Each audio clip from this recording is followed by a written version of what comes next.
तुम्हारे चेहरे की तरफ देखते हैं तो जैसे मुझे कोई शेर भूखा नजर आता है, वैसे चेहरा मेरे रंजीत का नजर आता है। जबकि आज मैं पहली बार देख रहा हूं, ऐसे कभी दरबार में तुम्हारा चेहरा मुझे नजर नहीं आया। मेरी समझ में नहीं आ रहा जमींदार साहब, कैसे क्या बात हो सकती है। जमींदार साहब, आपके समझ में ये बात नहीं आएगी। आपके ये रियासत में, इस बिजनौर शहर के अंदर आपकी प्रजा मनमानी कर रही है।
जमींदार साहब, आपके इस रियासत के अंदर एक बड़कुआ किसान है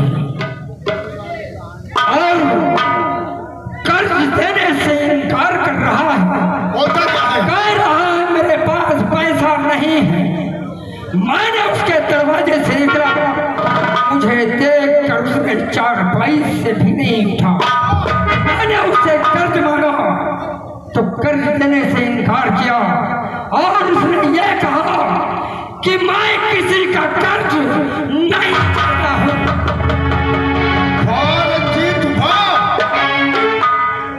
बड़कुआ किसान कर्ज देने से इनकार किया। ये जमींदार साहब, और यहाँ तक कि उसने मुझे गालियों से व्यवहार किया।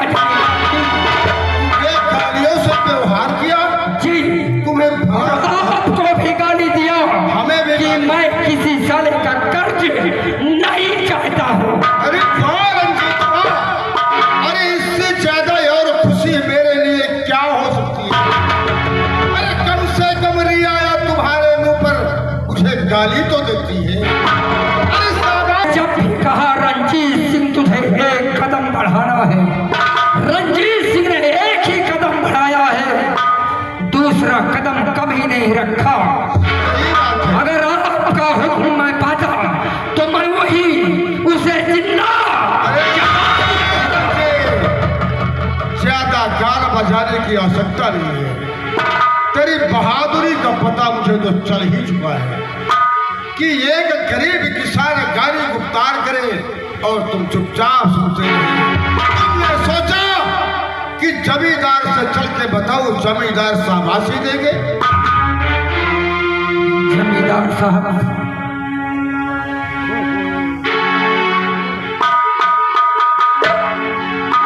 मुझे तुमसे यही उम्मीद नहीं थी रंजीत।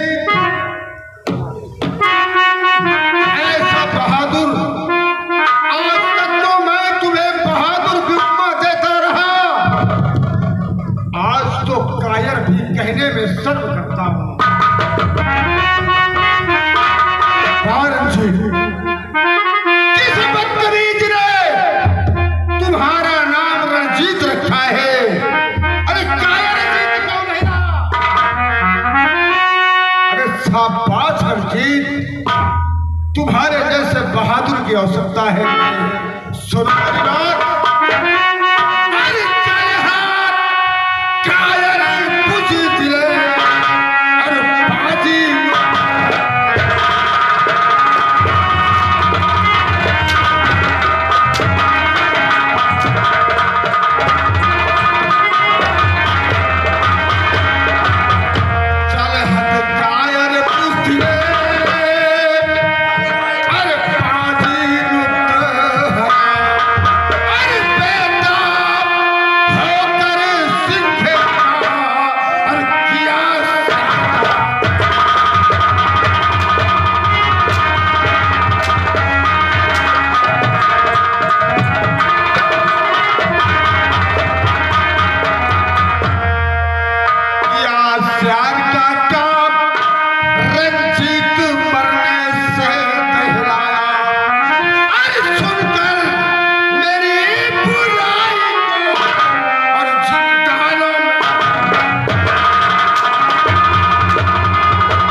जमींदार साहब, ये मेरी पहली और आखिरी गलती समझकर मुझे क्षमा किया जाए। मैं आपके हुक्म के बगैर एक कदम नहीं उठाया। जमींदार के सामने तुम्हें यह बातें कहने में शर्म नहीं आई रंजीत? मुझे तो ऐसा मालूम पड़ता है कि तुम्हारे बाजुओं में ताकत नहीं थे, तेरी भुजाओं में जंग लग गया है। आज तक कसम भगवान की तुझ पे नाच करता था,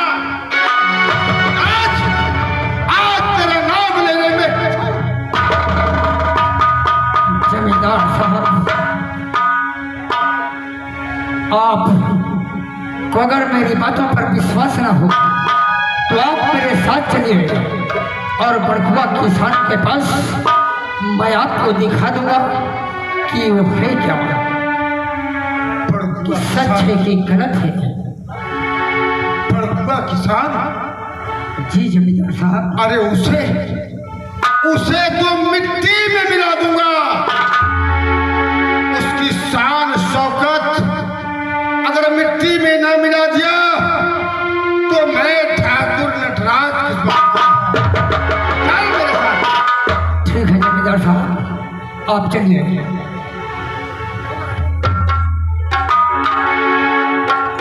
ये बता भाई, इधर क्या है? जब जमींदार साहब मेरे बदन पे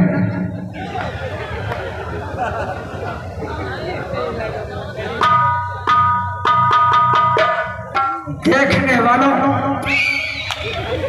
इस हवेली के अंदर ये लाठी नीचे कर लेना, नहीं तो ये सोच लेना कि प्यार से मुझे लोग रंजीत सिंह कहते हैं, लेकिन नफरत से मैं काला नाग हूं।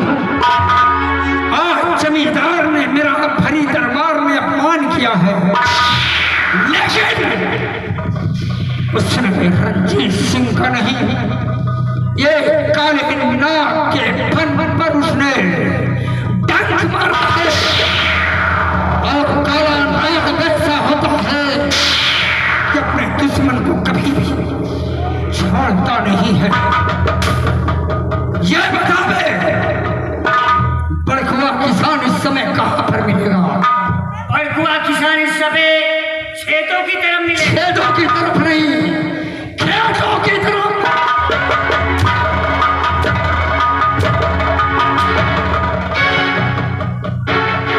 और तुझे हंसी आ रही थी ना? कभी मैंने अपने ख्वाब में भी नहीं सोचा था कि जमींदार कि मैं गुलामी करता हूं, जमींदार की मैं गुलामी करता हूं। एक इशारे पर ये रंजीत सिंह अपना सर कटाने के लिए हमेशा तैयार रहता था, लेकिन जमींदार में मुझे मेरा अपमान करके ये काले नाग के फट पर डंक मार तुमको अच्छा नहीं किया।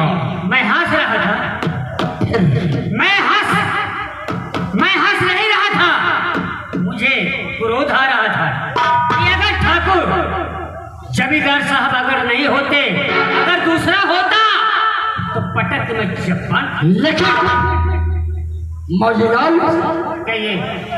मैं कभी ख्वाब में नहीं सोचा था कि जमींदार साहब हमारा इतना बड़ा अपमान करेंगे। मैं किसान पर सर कटाने के लिए हमेशा तैयार रहता था, लेकिन मेरी बात सुन,